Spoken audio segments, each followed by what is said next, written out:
Hello friends, കൊച്ചോടുന്ന ഓട്ടമാണ് ഇവിടെ spring തുടങ്ങി കഴിഞ്ഞാൽ കേട്ടോ. എൻ്റെ കർത്താവ്, ഇത് കണ്ടോ, മോള് കൈ കാണിക്കുന്നുണ്ടോ? ഇന്ന് ഞാനും നിങ്ങളുടെ കൂടെ ജോയിൻ ചെയ്യുന്നുണ്ടെന്നാണ് പറയുന്നത്. ഞങ്ങൾ ഡെർബി ചെന്ന് അവരെയും കൂട്ടി ലണ്ടന് പോവുകയാണ്. എന്താണെന്നോ, ഞങ്ങളുടെ നെഫ്യൂ അവിടെ വന്നിട്ടുണ്ട്.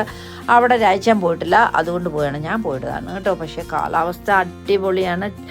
നമ്മൾ വണ്ടിയുടെ റൂഫൊക്കെ തോർന്നിട്ട്, കാരണം അതിനകത്തോട്ട് ചൂടൊക്കെ വന്ന് നല്ല സുഖമാണ്. അപ്പോൾ കാലാവസ്ഥ എത്ര നല്ലതാണെന്നൊന്ന് ഇമാജിൻ ചെയ്തോണേ. അങ്ങനെ നല്ല ഹോളിഡേ മൂഡിൽ ചില്ല് ചെയ്യുകയാണ്. നോക്കിക്കേ, രണ്ട് വശത്തെ പച്ചപ്പൊക്കെ കണ്ടോ. മാനമാണ് ചിരിച്ചുകൊണ്ട് നിൽക്കുകയാണ്. വല്ലപ്പോഴൊക്കെ ഈ മാനത്തിന് ചിരി വരുള്ളൂ. എന്തുമാകട്ടെ, നമ്മൾ രണ്ട് സൈഡിലേക്ക് അടുത്ത് കഴിഞ്ഞു. 2.5 മണിക്കൂർ ഡ്രൈവ് കഴിഞ്ഞ് അമ്പരചുംബികളായ ലണ്ടൻ നഗരത്തിൻ്റെ ആ സൈഡിൽ കൂടെ എത്തിപ്പെട്ടു. ഏതാണ്ട് 30 മിനിറ്റ് കഴിഞ്ഞാൽ ഈ ബിഷപ്പ് സ്റ്റോപ്പ് ഫോർട്ടിൽ നിന്ന് അങ്ങ് കിടക്കാം, ലണ്ടനിലെത്താം. പക്ഷേ അത് ബിഷപ്പ് ഹൗസൊന്നും അല്ല കേട്ടോ. നമ്മൾ വീട്ടിൽ ചെന്ന് കയറി വലിയ വലിയ കാര്യങ്ങളാണ് അപ്പോൾ സംസാരിക്കുന്നത്. അവർ എന്താണെന്നൊക്കെ ഉണ്ടോ, റൗണ്ട് ഔട്ട് എങ്ങനെ അഴിച്ചു പണിയാവുന്നത്, ചെറിയ കാര്യമൊന്നുമല്ല. അങ്ങനെ അതൊക്കെ നടക്കട്ടെ. അങ്ങനെ അതൊക്കെ പറഞ്ഞ് ഞങ്ങൾ കളിയാക്കി ചിരിച്ച്, അതൊക്കെ ഭയങ്കര രസമല്ലേ അല്ലേ. അമ്മമാരാണെങ്കിൽ പിള്ളേരെ എങ്ങനെ വളർത്താം, എന്തൊക്കെ വിറ്റാമിൻസ് കൊടുക്കാം, പിന്നെ വലിയ വീട്ടിൽ ചെല്ലുമ്പോൾ വളർത്ത് നമുക്ക് കൂടുകയും ചെയ്യുമല്ലോ, അതും ഒരു കാര്യമാണ്. പിന്നെ പിള്ളേർ അവർക്ക് പറ്റുന്നത് പോലെ കളിക്കുകയാണ്. ഇനി നാളെ ഇവരെല്ലാം തിരിച്ചു പോയി കഴിയുമ്പോൾ എന്ത് ചെയ്യും എന്നുള്ള മട്ടിലാണ്. എൻ്റെ ദൈവമേ, എന്തൊക്കെ നമ്മൾ കണ്ടാൽ പറ്റും. ഇതൊക്കെ ആണെങ്കിലും കൈ കൊള്ളവൻ കാര്യക്കാരൻ കണ്ടോ, കൈ കിട്ടിയ ടോയ്സും എടുത്തുകൊണ്ട് ഓടുന്നത്. പോട്ടെ.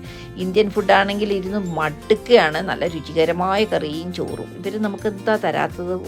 അപ്പോഴത്തേക്കും ഉണ്ടല്ലോ പിള്ളേരെ വളർത്തങ്ങ് തുടങ്ങി. പക്ഷെ തള്ളമാരെ സൂപ്പറായിട്ടിരുന്ന് വർത്താനം പറയുകയാണ്. ഇതൊന്നും എൻ്റെ ഡിപ്പാർട്ട്മെൻറ്റേ അല്ലെന്നുള്ള മട്ട് കണ്ടോ. ഒരാളിരുന്ന് കൊച്ചിന് കഞ്ഞി കൊടുക്കുന്നുണ്ടോ, കൊടുക്കട്ടെ അല്ലേ. വല്ലപ്പോഴും ഒക്കെ പണി ചെയ്ത് പഠിക്കണം. കൈ കിട്ടിയ ഐസ്ക്രീമൊക്കെ തിന്ന് ഞങ്ങൾ പുറത്തേക്ക് ഇറങ്ങി. പുറകെ കൂടെ ഒരു ചെറിയ റോഡുണ്ടേ, അതിൽ കൂടെ ഉണ്ടല്ലോ അങ്ങ് പോകുമ്പോൾ ഒരു ചെറിയ അരുവിയെന്നോ തടാകമെന്നോ എന്ത് വേണമെങ്കിലും നിങ്ങൾക്ക് വിളിക്കാം. അങ്ങനെ ഒരു നല്ല സ്ഥലം കൂടിയുണ്ട് കേട്ടോ. സൂപ്പർ ലൊക്കേഷനാണ്. ആ ടൗണിലോട്ട് 5 മിനിറ്റ് നടന്ന് കയറി കഴിയുമ്പോഴത്തേക്ക് അമ്മയും അപ്പനും അല്ലാത്ത എല്ലാ സാധനങ്ങളും കിട്ടുന്ന സാമാന്യം നല്ല മുഴുത്തി ഒരു ടൗൺ. എങ്ങനെയുണ്ടെന്ന് നോക്ക്. നമുക്ക് പിന്നെ എവിടെ പോയാലും അടുത്തുള്ള ടൗൺ വിസിറ്റ് ചെയ്യാനുള്ള പ്രത്യേകിച്ച് കാര്യങ്ങളൊന്നും നമുക്ക് വേണ്ട. ചുമ്മാ നടക്കുക, എന്നിട്ട് അവിടെ പോയി കാണുന്നതൊക്കെ മേടിക്കുക. ഇതാണല്ലോ നമ്മുടെ പരിപാടി അല്ലേ. അതിലേ പോയപ്പോഴത്തേക്കുണ്ടല്ലോ പ്രോ കുക്കുന്നൊരു കട. മലപ്പുറം കത്തികൾ യഥാസ്ഥാനങ്ങളിൽ വിൽക്കാനായിട്ട് വെച്ചിരിക്കുന്നു. കർത്താവേ, അവിടുത്തെ വില കണ്ടാണ്ടല്ലോ നിങ്ങളൊക്കെ ഏരിപാടെ ഇറങ്ങി ഓടും.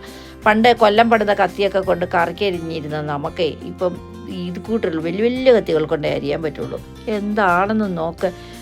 പക്ഷേ അവിടുത്തെ വില കണ്ടു കഴിയുമ്പോൾ കൊല്ലം പണിത ആ കത്തി തന്നെ മതിയെന്ന് നമ്മളങ്ങ് വെക്കും. പിന്നെ സോഡാ മേക്കർ ഉണ്ട് കേട്ടോ, വേണമെങ്കിൽ മേടിച്ചോ, ചൂട് വരുമല്ലേ. കണ്ടോ, ഇവിടെയാണ് ഈ കണ്ണ പൊത്തിയുള്ള കളിയില്ലേ, അത് വേണ്ടത്. ഈ പിള്ളേരെ കൊണ്ട് മടുത്തു അല്ലേ. നല്ല പൈസ ചിലവാണേ. സമ്മർ ആയാലും വിൻ്റർ ആയാലും വീട്ടിലിരിക്കുന്നത് തന്നെയാണ് നല്ലത്. അങ്ങോട്ട് ചെന്ന് കഴിഞ്ഞപ്പോൾ ഈ ടർക്കിഷ് സീറ്റ് കട, അമ്മേ അസാമാന്യ രുചിയായിരുന്നു കേട്ടോ, പറയാതിരിക്കാൻ പറ്റത്തില്ല. വായിക്കൂടെ വെള്ളം ഊറിക്കൊണ്ടേയിരിക്കും. അത്ര ടേസ്റ്റാണ് അവിടുത്തെ. പക്ഷേ വേറെ ഒരു കാര്യമുണ്ട്, ഭയങ്കര മധുരം, കട്ട മധുരം എന്നൊക്കെ പറയല്ലേ, അത് തന്നെയാണ്. പക്ഷെ അവരുടെ ട്രഡീഷണൽ ഫുഡും ആണ്, സ്വീറ്റ്സും ഒക്കെയാണ് അടിപൊളി.